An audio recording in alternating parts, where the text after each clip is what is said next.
कुछ नहीं हो सकता, मजदूरी करना पड़ेगा। कम से कम 100-200 मार्क्स लगाए। मॉक टेस्ट का क्या रोल होता है? भाई हमारे एमपी से रैंक 1 है, मैं बता दूं वाई ग्रुप में 42.5 मार्क्स ग्रुप भाई वाई ग्रुप में। एक नज़र सब कवर वाला जीएस वीएस ना याद नहीं रहती है, तो भाई यूपी बोर्ड से पढ़ के रैंकर बैठा है आपके सामने। घर को देखना चाहिए, अपने घर में मम्मी पापा को। ऐसी कौन सी वजह थी आपके लिए जिसने ये आपसे हर बार कहा कि नहीं यार करना है तो करना है? साथियों नमस्कार, आप जानते हैं आपके RWA परिवार से एयरफोर्स 2026 की परीक्षा में ऑलमोस्ट हर एक राज्य से रैंक 1 आए हैं। और रैंक 1 क्यों खास बन जाती है? क्योंकि ना आपको अपने साथ ही तैयारी कर रहे सभी बच्चों में सबसे ज़्यादा नंबर लाने होते हैं। और सबसे ज़्यादा नंबर लाना कोई कहने की बात नहीं है, इसके पीछे बहुत सारी चीज़ें जुड़ जाती हैं। सबसे ज़्यादा नंबर लाने का मतलब आपको सबसे ज़्यादा मेहनत करनी है, सबसे ज़्यादा पढ़ाई करनी है, सबसे कम विचलित होना है, सबसे सटीक आप रास्तों को चुनाव करेंगे, तब आप सबसे ज़्यादा नंबर लेकर आएंगे। तो हम इस वीडियो के पर्पज़ से अभी भाई ज्ञानेंद्र तिवारी जी से बात करेंगे। भाई हैं हमारे एमपी से रैंक 1 है, मैं बता दूं वाई ग्रुप में। तो मैं हमेशा जब भी रैंक 1 हमारे पास आते हैं, सेलेक्टेड बच्चे आते हैं ना, तो ये जानने के लिए उत्सुक होता हूँ कि भाई आखिर आपने ऐसा कैसे पढ़ा, क्या चीज़ें आपने फॉलो की? क्योंकि बहुत सारे बच्चे अभी तैयारी शुरू करेंगे, कुछ तैयारी के बीच में हैं, तो आपने वो सारी स्थितियाँ पार कर ली हैं, सारी स्टेज पार कर ली हैं। तो भाई से जानेंगे कि उन्होंने कैसे जीरो से तैयारी शुरू की। अगर आप मिड स्टेट में हैं, एक दो बार में आपका सिलेक्शन नहीं हुआ, तो भाई मिसाल है इस बात की, पूरे 3 साल लगे हैं और 4 अटेम्प्ट एयरफोर्स के लगे हैं। और एक बार तो ऑल इंडिया रैंकर्स बनने के बाद भी, ये मान लो मतलब 128 रैंक बताइए आपने, 148 रैंक आने के बाद भी फाइनल से बाहर हो गए थे। तो कितना दुख होता होगा, लेकिन उसके बाद भी फिर से मेहनत की और अगले अटेम्प्ट में ऑल इंडिया रैंक 1 लेकर आए हैं। तो पूरी एक बार यात्रा सुनेंगे, जर्नी सुनेंगे, और तैयारी के दौरान बहुत सारे उतराव चढ़ाव आपके साथ भी आ रहे होंगे या आएंगे। अगर आप तैयारी शुरू करना चाह रहे हैं तो कैसे, क्या भाई के साथ भी आए, क्या उन्होंने कैसे रिकवर किया, ये सारी चीज़ें हम इस वीडियो में जान रहे होंगे। चलिए शुरू करते हैं। सबसे पहले आप बताइए कि तैयारी कब से शुरू की? सर तैयारी 2023 जुलाई से। 2023 जुलाई से तैयारी शुरू की। तो उस साल आपने 12th पास की थी? Yes sir. ओके, तो सीधा आपने डिफेंस की तैयारी शुरू की? Yes sir. कारण? सर कारण कुछ नहीं था सर, दीदी ने बोला बैच दिलवा दिया तो। अच्छा, तो आपने शुरुआती तैयारी बैच के साथ की? Yes sir. कौन सा बैच था उस टाइम पे 2023 में? वायु बैच इसके पहले वाला था, वो याद है। ओके, वायु बैच था, ठीक है। तो 2023 में आपने शायद मेरे हिसाब से वो बता रहे थे ना, जय हिंद बैच है ना? तो सर फ्री था यूट्यूब में, वो फ्री था। तो 2023 में पेड बैच के साथ की थी आपने? Yes sir. ओके, 2023 में पेड बैच के साथ तैयारी की। उसके बाद में उस इनटेक में क्या रहा? उस इनटेक में सर मेरे 25 मार्क्स आए थे सर, कट ऑफ गई थी 37.5। तो कैसे लगा? ये तो एक बहुत बड़ा गैप था भाई। लगा कि अब कुछ नहीं हो सकता, मजदूरी करना पड़ेगा। अच्छा, तो ये गैप होने का कारण क्या था उस टाइम पे? सर गैप होने का कारण था, ये था कि मैंने नोट्स नहीं बनाए थे कुछ भी। अच्छा, कुछ नोट्स नहीं बनाए थे सर, और ऐसा सब्जेक्ट पढ़ रहा था जिसका वेटेज बिल्कुल कम था। मैं हिस्ट्री पढ़ रहा था बस, और कुछ नहीं पढ़ रहा था। तो हिस्ट्री पढ़ने का कारण? अफेक्शन हो जाता है सर। बस मज़ा आता जा रहा है, पढ़ते चले जाओ। हाँ, तो कोई नोट्स वगैरह नहीं बनाए? तो मेरे हिसाब से जब नोट्स ही नहीं बनाए तो मॉक टेस्ट तो दूर दूर तक नहीं होंगे। मॉक टेस्ट एक लगाया था सर, 19 नंबर आए थे उसमें। फिर उसमें बाद छोड़ दिया। उसमें ये सोच लिया होगा यार ये सवाल थोड़ा ना पेपर में आएंगे, छोड़ दो इसको। तो हाँ, तो मतलब कमियां रहीं। Yes sir. उसके बाद में जब उसमें सिलेक्शन नहीं हुआ तो लगा कि कमियां हैं। हाँ। फिर कैसे कैसे उन पे काम किया? सर उसके बाद प्रॉपरली सर क्लासेस लेना स्टार्ट कर दिया, कंप्लीट नोट्स बनाए सर, अब तो करना है। तो कंप्लीट नोट्स बनाए सर। उस समय बैच भी लिया था, इसे प्रैक्टिस टेस्ट भी लगाते थे सर, मॉक टेस्ट भी लगाए थे, बट ज़्यादा नहीं लगाए थे उस बार सर। हाँ, 15-20 मॉक टेस्ट लगाया था मैंने। 15-20 फुल लेंथ के mock test? Full length mock test analyse भी किया था। अब ये हम सेकंड इनटेक पे आ गए। हाँ, सेकंड इनटेक साल 2024। तो क्या रहा उस इनटेक में? उस इनटेक में सर 4.5 मार्क्स से पीछे हो गया था मैं। पीछे रह गए थे? 4 मार्क्स से सर। 4 मार्क्स से। लेकिन पहली कट ऑफ में जो आप बता रहे हो, जैसे 37 कट ऑफ गई, नंबर थे 25, 12 नंबर का गैप था, तो वहाँ पे तो सच में था कि भाई बहुत सारी कमियां हुई हैं। लेकिन दूसरे साल में ये अंतर केवल 4 नंबर तक आ गया था। तो तब क्या लगा कि हाँ मैंने अपने अंदर सच में कोई सुधार किए हैं? सर ऐसा ही लगा कि हाँ अब इम्प्रूवमेंट हुई है। हाँ, मतलब मेरे हिसाब से पहली साल जो रिग्रेट रहा था यार तुमने कुछ पढ़ाई नहीं करी, वो शायद उस बार नहीं रहा होगा। सर बस फिर अपने वो नोट्स तो बने ही थे प्रॉपर, उस पर फिर से रिवीजन किया मल्टीपल टाइम्स। ओके, और प्रैक्टिस सेट्स मॉक्स बस। उसके बाद कोई बैच परचेज किया 2024 के बाद? परचेज किया था सर। तो अब ये हो गया कि भाई एक बार बैच ले लिया, तैयारी मेरी पूरी हो गई है, और उसके बाद में अब मुझे अपना प्रैक्टिस वगैरह पे फोकस करना है। आपको कैसा लगता है कि जो प्रैक्टिस है उसका रोल कितना है तैयारी में? सर एक RWA का बढ़िया सीन है सर, ये हमेशा प्रैक्टिस सेट ऑन ही रखते हैं। जब पेपर नहीं होता तब उसके पहले भी प्रैक्टिस सेट्स ऑन हो जाते हैं सर। हाँ यूट्यूब पे फ्री हाँ, वाले जो YouTube हैं। पे। हाँ हाँ हाँ। तो सर वो प्रैक्टिस सेट्स लगाते रहने चाहिए, उससे सर मार्क्स इंप्रूव ही होते हैं। ओके, तो अगर और मान लो उनकी आपने भी एक बार, नोट्स बना सकते हैं शॉर्ट नोट्स टाइप से। हाँ बिल्कुल, वो तो जो क्वेश्चंस आपसे नहीं हो रहे हैं उन शॉर्ट क्वेश्चंस को नोट्स लिखते बना चले सकते जाओ, हैं। इंपॉर्टेंट क्वेश्चंस हो हाँ गए वो। बहुत बढ़िया। मॉक टेस्ट उस टाइम लगाए थे, हाँ, मॉक टेस्ट लगाए थे कैसा लगता है आपको कि एक सिलेक्शन में मॉक टेस्ट का क्या रोल होता है? सर। सिलेक्शन में मॉक टेस्ट का रोल सर, मेन तो मॉक टेस्ट ही है। बच्चे को क्या क्या फ़ायदा मिलता है मॉक सर टेस्ट ये से? सीख जाते हैं कि कौन से क्वेश्चन अटेम्प्ट करने हैं, और जिन क्वेश्चन में टाइम लग रहा है उसको स्किप करके चल देना है आगे सर, ले जाना है, और फिर उसको अगर टाइम बच रहा है तो फिर से आना है उन क्वेश्चन पे। फिर से आना है। और मुझे लगता है कि अगर कोई ये चाहे कि मैं पहली बार में जाऊँ सीधा पेपर में ही इस काम को कर लूँ, मतलब वो सोचे यार नहीं हो चलो सकता पता तो सर। लगी गया ये करना है, सीधा पेपर में जाऊँगा, पेपर में कर तो लूँगा। यही गलती हुई थी मेरे से फर्स्ट अटेम्प्ट में। हाँ तभी मैंने एक एक क्वेश्चन के लिए 2-2 मिनट लग गए थे मेरे को, जो ओके। हो नहीं रहे थे वो भी तो उनके मतलब पीछे। तब तो आपको कोई छोड़ने करने वाली बात थोड़ी थी, तब तो जो हाँ, नंबर पे पड़ गया सबको करना है, सबको करना है। बस सारा समय ऐसे ही चला गया होगा। Yes sir. Okay okay. तो ये हो गया आपका 2023 से तैयारी शुरू की, 2024 के 24 में जो इनटेक हुआ उसमें 4 नंबर का गैप रह गया। सर। फिर हम 2025 में आ गए। 2025 2025 में फिर 2026 वाले बैच से आप जुड़े, इनटेक में आपने फॉर्म भरा। 2025 वाले इनटेक में। 2025 वाले इनटेक में फॉर्म भरा, ठीक है। उसमें क्या रहा? उसमें सर 42.5 मार्क्स थे। 42.5 मार्क्स ग्रुप ग्रुप बाई। वाई ग्रुप में। Yes sir. अरे वाह, फिर वहाँ पे फाइनली वहाँ पे sir unfit ECG। Okay, ECG का पॉइंट आपको मिल गया। उसमें ऑल इंडिया कट ऑफ जाती थी सर, उसमें 148 रैंक थी 148 रैंक थी, जब but all India cut off जाती थी। ऑल इंडिया कट ऑफ में, बट अनफिट। हाँ। ईसीजी का पॉइंट आपको कैसे लगा? ऐसी तो कोई प्रॉब्लम नहीं होगी मेरे हिसाब से आपको। सर ECG की प्रॉब्लम सर, वो बताया था ना मैंने सर, वही करते हैं ECG में सर, वो देखते नहीं है अच्छे से। तो आपको लगता है कि वहाँ पे मेडिकल आपका ईसीजी के मामले में ठीक नहीं हुआ यस था, सर। बाकी आप प्रॉपर ठीक थे? हाँ कितनी गलत बात है यार, एक बच्चा जो पोटेंशियल रखता है, 148 रैंक तो अच्छी होती। तो उस टाइम पे ऐसे नहीं लगा कि यार बड़ा सिस्टम अनफेयर है, छोड़ देता हूँ? वो तो लगा था सर, सिस्टम अनफेयर है, बट करना था सर। तो फिर से एक बार दोबारा तैयारी शुरू की। तो 2026 इनटेक पे अब हम आ गए, और अब ये चौथा इनटेक है आपका। Yes sir. 3 बार एयरफोर्स का पेपर दे चुके हैं और चौथा इनटेक है 2026 का। और मेरे हिसाब से इसके फॉर्म जुलाई में ही आए थे, हाँ, जुलाई के में आसपास आया था। ना, और पेपर हुआ था 25 सितंबर को। 25 से 27 सितंबर। हाँ 25 सितंबर से शुरू होकर 27 सितंबर तक। तो फिर उसके बाद क्या किया आपने? आपको तो ऐसा लगा होगा कि यार तैयारी तो सारी की सारी हो ही गई है, फिर क्या किया आपने? मॉक टेस्ट लगाए थे, उसमें तो कम से कम 100-200 मार्क्स लगाए थे सर मैंने। तो 100-200 मॉक कैसे मिले आपको? और RWA से भी लगाए थे।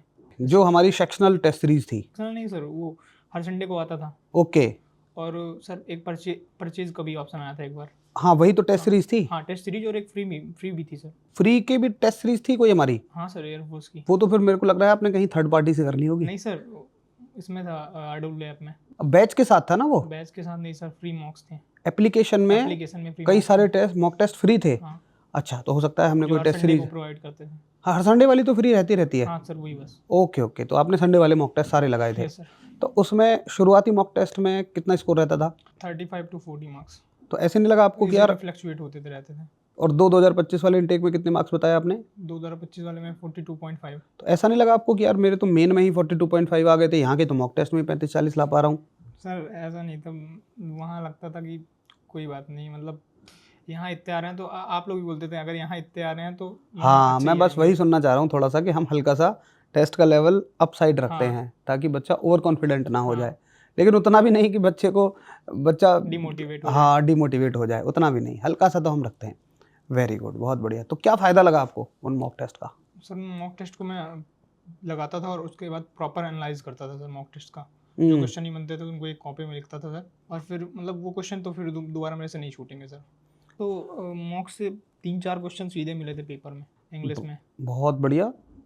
तो जैसे एक ना बच्चों की बड़ी समस्या होती है, आप बताओ आपने उसको कैसे काम किया? ये मान लो मैं बच्चों की तरफ से ये सवाल पूछ रहा हूँ, मैं बिल्कुल फ्रेशर हूँ, मुझे तैयारी करनी है, यस सर। मुझे नहीं पता, मुझे बस इतना पता है एयरफोर्स वाई ग्रुप में ये सब्जेक्ट हैं, क्या करना चाहिए मुझे? सर पहले तो अगर आप अफोर्ड कर सकते हो तो एक बैच ले लो सर। ठीक है। उसके बाद उसको प्रॉपर उसको मतलब सब्जेक्ट को कंप्लीट करो। ओके। लाइव क्लास अगर नहीं ले पा रहे हो, मैं लाइव नहीं लेता था क्योंकि उसमें कमेंट्स वगैरह इतने आते थे। ठीक बात है, वो तो एक ही बात है, हाँ, लाइव लो चाहे रिकॉर्डेड लो, क्लास तो recorded क्लास है, क्लास तो कंटेंट तो टीचर वही दे रहे हैं। हाँ सर। हाँ वही तो फिर मैं प्रॉपर उसका नोट्स बनाता था। क्या? तो यही करना चाहिए, अगर नोट्स बना सकते हो तो नोट्स बनाओ, ओके। क्योंकि अब पेपर का लेवल अब सही होगा हाँ और कट ऑफ भी आई जा रही है। इस बार तो मतलब बच्चे बहुत परेशान हैं हाँ। कट ऑफ को लेकर भी। चलो उसके लिए भी खैर हम लोग कर रहे हैं, अभी मैंने एक वीडियो भी उसके बाद बनाई है। सर अगर आपका 50% सिलेबस कंप्लीट हो गया तो सर उसके बाद मॉक्स लगाओ, बाकी आप तो सेक्शनल मॉक्स प्रोवाइड करवाते हैं, और वो तो हमने उसको बैच के लगवाते साथ ही अब रहो। फ्री देना शुरू हाँ, कर दिया है। तो उसके उसको बारे में यार लगाते बच्चों को बताओ, क्योंकि पता है लास्ट टाइम क्या हुआ था कि हमने सेक्शनल मॉक दिए थे, जैसे आप तो समझ गए होंगे हर चैप्टर के साथ फ्री मॉक, तो हमने बिल्कुल बैच के साथ में वो फ्री रखा, उसका कोई चार्ज नहीं था। लेकिन बैच लेने वाले बच्चों ने केवल 25% नहीं वो लगाए।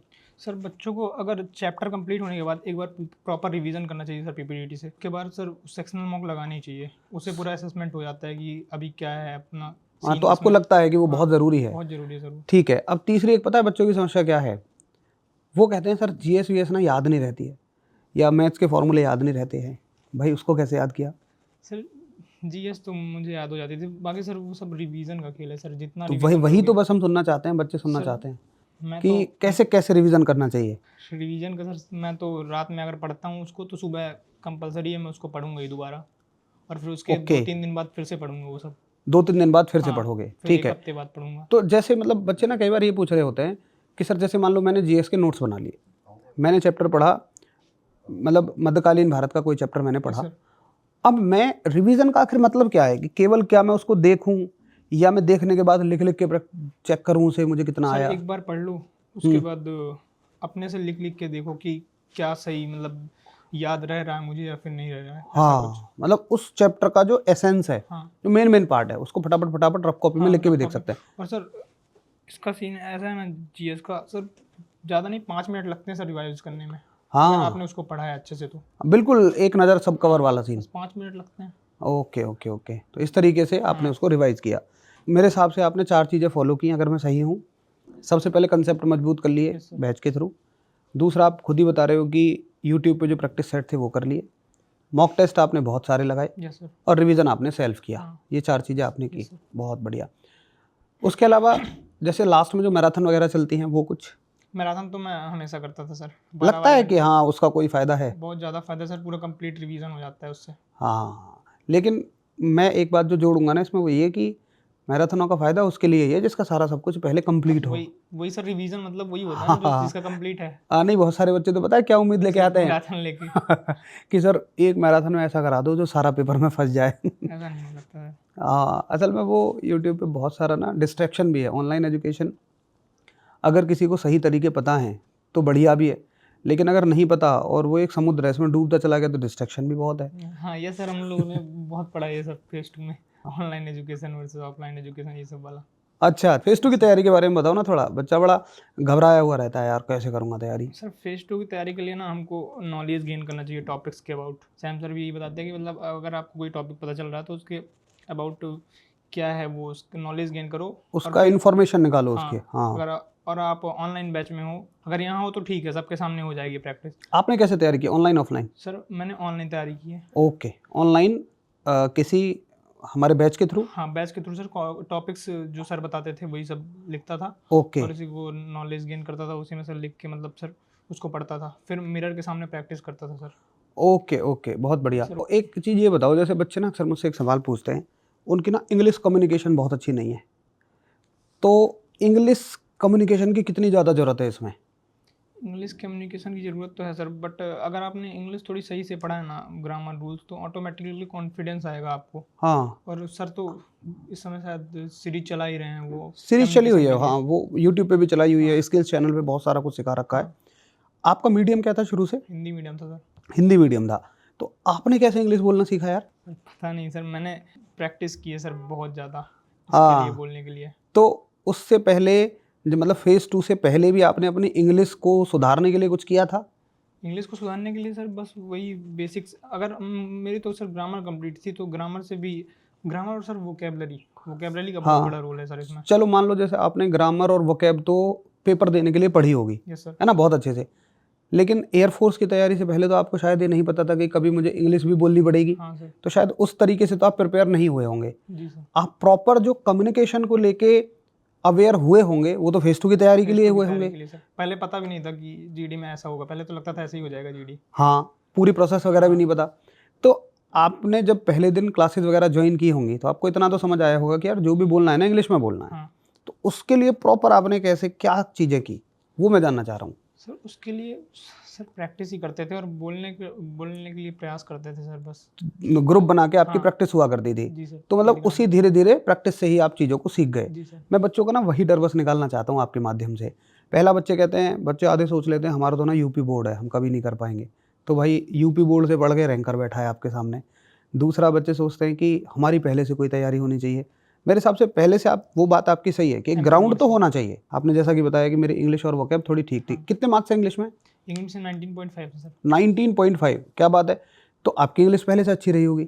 बाकी फिर आपने जो प्रैक्टिस की बोलने की वो सारी की सारी सभी टीचर्स के साथ में कर सर ली। Practice makes a man perfect, वो तो सब जानते हैं सर। और सर बिल्कुल याद है। वो कैब का बहुत बड़ा रोल है सर। मुझे लग रहा था फेज 2 में 2025 वाले बैच में मैं आउट हो जाऊंगा। बट अच्छा। लास्ट में सर हेल्थ सप्लीमेंट्स टॉपिक आया था हमारा, हाँ। तो मैंने बता दिया था health supplements is both boon and bane for our life hmm. And ये सब बता दिया था। हाँ उसके हाँ। बाद सर बून एंड बेन ये जो है ना वोकेबलरी, बून मतलब ओके ओके, ये फ्रेज टाइप के हाँ, जो हैं। ये सर मुझे इन करवा दिया वहाँ पे।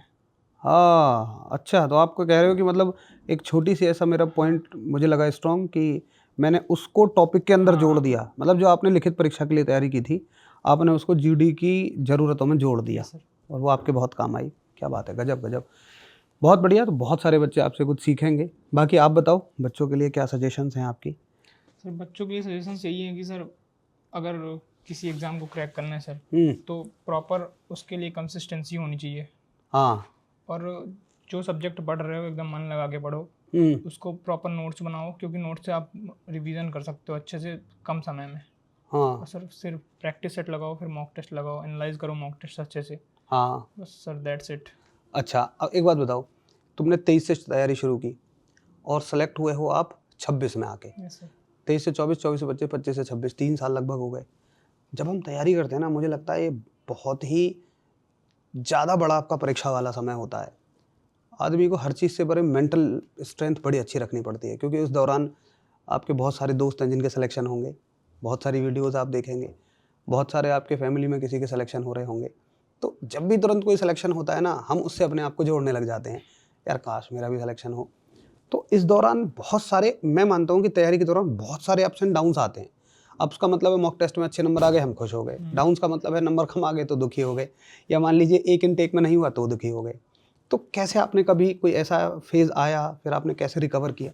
जैसे मेरे भैया अभी फ्लाइंग ऑफिसर बने थे बीच में। अच्छा। तो हाँ, 2025 में कमीशन हुए थे। Very good. तो हम कभी कभी ऐसा करते हैं सर कि अगर किसी का सिलेक्शन होता है तो एकदम तुरंत मोटिवेट हो जाते हैं, पढ़ने लग जाते हैं, 1-2 दिन पढ़ेंगे बस, हाँ, उसके बाद बंद, शॉर्ट टेम्पर्ड। Short time. हाँ। बट सर ऐसा होना चाहिए ना बच्चों को, अगर है मोटिवेशन की जरूरत नहीं सर, घर को देखना चाहिए, अपने घर में मम्मी पापा को, वहीं से मोटिवेशन मिल जाता है सर। और यही सबसे कंसिस्टेंसी आ जाती है सर, डिसिप्लिन आ जाता है। और मेरे साथ तो ऐसा सीन था कि पहले मजबूरी में किया करते थे, फिर मज़ा आने लगता था पढ़ने में। क्या बात है भाई, क्या बात है, बहुत बढ़िया। तो कभी तुमने जब डिमोटिवेट हुए तो शायरियाँ नहीं सुनी? शायरियाँ वायरियाँ नहीं सुनता था सर। टीचर से नहीं कहा क्लास में सर बहुत डिमोटिवेट हो रहा है, एक सर शायरी सुना मैं दो? कभी लाइव क्लास नहीं लेता था, अच्छा। हमेशा रिकॉर्डेड। मैं ये पता है बात उन बच्चों के लिए कह रहा हूँ, बहुत सारे बच्चों के कमेंट होते हैं कि सर डिमोटिवेट हो रहा हूँ शायरी सुना दो। तो मैं हमेशा ये सोचता हूँ कि यार पता है, चलो आज तो मैं आपके सामने हूँ, लेकिन ये जो अभी डिमोटिवेशन आ रहा है ये तो आपको सब दिन के किसी भी समय आ सकता है। मान लो आप 11 बजे पढ़ रहे हो, थक गए हो बहुत, मोटिवेशन का मतलब ये थोड़ी है कि शायरी सुनी और बस ये भावना आ गई कि चीर दूंगा फाड़ दूंगा, ये थोड़ी है। मोटिवेशन का मतलब है एक वजह है उस चीज़ को करने की, एक वजह है, पर्पज सर, करना क्यों पर्पज। है। हाँ, करना क्यों है, कि जब आप किसी भी चीज़ से हार जाओ तो वो वजह ऑटोमेटिकली आपके दिमाग में आए और आपको फिर से उठा के खड़ा कर दे। Yes sir. मैं मोटिवेशन का इतना मतलब मानता हूँ। तो वो तो इंटरनल एक वजह होनी चाहिए ना, जैसा कि आपने बताया भाई हमें घर परिवार की स्थितियाँ देखनी चाहिए। तो ऐसी कौन सी वजह थी आपके लिए जिसने ये आपसे हर बार कहा कि नहीं यार करना है तो करना है? सर वो तो घर में मेरे पापा ही थे सर, अच्छा। जो इतनी मेहनत करते थे हमारे लिए। हम्म। सर बस उन्हीं को देख के ऐसा लगा कि करना है सर अब। तो जब सिलेक्शन हुआ सबसे पहले किसे बताया? सर मम्मी वहीं पे थी। क्या रिएक्शन थी उनकी? सर रिएक्शन तो अब क्या ही बता सकते हैं सर, बढ़िया था रिएक्शन। तो पिताजी के लिए अब जैसे मतलब वैसे तो अब सब कुछ हो ही गया, उन्हें तो कुछ चाहिए ही नहीं भाई। पेरेंट्स तो ऐसे होते हैं कि बच्चा सफल हो जाए, उन्हें कुछ नहीं चाहिए। लेकिन फिर भी आप मेरे कहने से तो ना ऐसे शोरूम में जाके ले जाके खड़ा करो जिसके शोरूम के जूते आपको सबसे ज़्यादा पसंद हो। यस सर, ले जाके खड़ा करो, कहो पिताजी से, बताओ पिताजी कौन से वाले जूते खरीदने हैं। यस सर, ट्रेनिंग के तुरंत बाद ये काम करो। जरूर सर। हाँ, ये बहुत ज़रूरी हो जाएगा। तो एक स्ट्रगल होता ही है, सभी के साथ है। बहुत बढ़िया आपने जो बताया। और मतलब मैं मानता हूँ ना कि शॉर्ट टेम्पर्ड चीज़ों से बचना चाहिए। यस सर, जो छोटी छोटी चिंगारियाँ भड़कती हैं फिर वो शांत हो जाती हैं, एक प्रॉपर मोटिवेशन के साथ चलना चाहिए। बहुत ही शानदार बातें बताई हैं आपने, वेरी गुड। तो ट्रेनिंग के बारे में कुछ बताया थोड़ा बहुत, फ़ोन वगैरह का? सर वो सब पता है, फ्रेंड्स हैं। अच्छा, हाँ okay okay okay, very good. तो दोस्तों, आप सभी ने पूरी यात्रा को सुना, पूरी कहानी को सुना। और जैसा कि मैं आपसे हमेशा ही कहता हूँ कि किसी भी परीक्षा की तैयारी के लिए केवल 4 चीज़ें नितांत आवश्यक हैं। क्यों भाई ज्ञानेंद्र? यस सर, एक तो concept, practice, mock, mock, revision. Analyse तो मॉक में ही हो गया, और रिवीजन। डिवीजन। ये 4 चीज़ें आपके हिसाब से भी ठीक है? मैंने तो भाई बहुत सारे ऑल इंडिया रैंकर्स के, स्टेट रैंकर्स के, सेलेक्टेड बच्चों के इंटरव्यू लिए हैं। आज तक मुझे तो इन चारों में से किसी ने कोई एक्स्ट्रा बात नहीं बताई। भाई और कोई घुट्टी चूरन तो नहीं होता इन बच्चों को? बता दो कोई ऐसी दवाई गोली, कोई शॉर्टकट नहीं सर, ऐसा कुछ नहीं। सिलेक्शन का कोई और? नहीं सर, मेरे हिसाब से तो वो एक मेहनत का ही रास्ता है। यही सब है सर। उसमें बहुत बार टूटोगे भी, बहुत बार बिखरोगे भी, बहुत बार ऐसी स्थितियां भी आएंगी कि अब नहीं कर पाऊंगा। लेकिन मेरे हिसाब से तो एक मोटिवेशन इंटरनल होना चाहिए। हर चीज़ से परे, दिखावे की चीज़ों से परे, शायरी वायरी वाले मोटिवेशन से परे आपको चाहिए एक इंटरनल मोटिवेशन जो आपको हमेशा उस स्थिति में खड़ा करके रखे। तो एक थैंक यू भाई के लिए ज़रूर मैं आपसे चाहूँगा। बहुत अच्छी अच्छी बातें उन्होंने आपके साथ में साझा की हैं। उम्मीद है भाई की बातें बहुत काम आएंगी। ऐसे ही अगली बार आप सभी आइए मेहनत करके, और इस सीट पे बैठ करके आप बच्चों को अपनी जर्नी ज़रूर साझा करिए। नमस्कार, जय हिंद दोस्तों।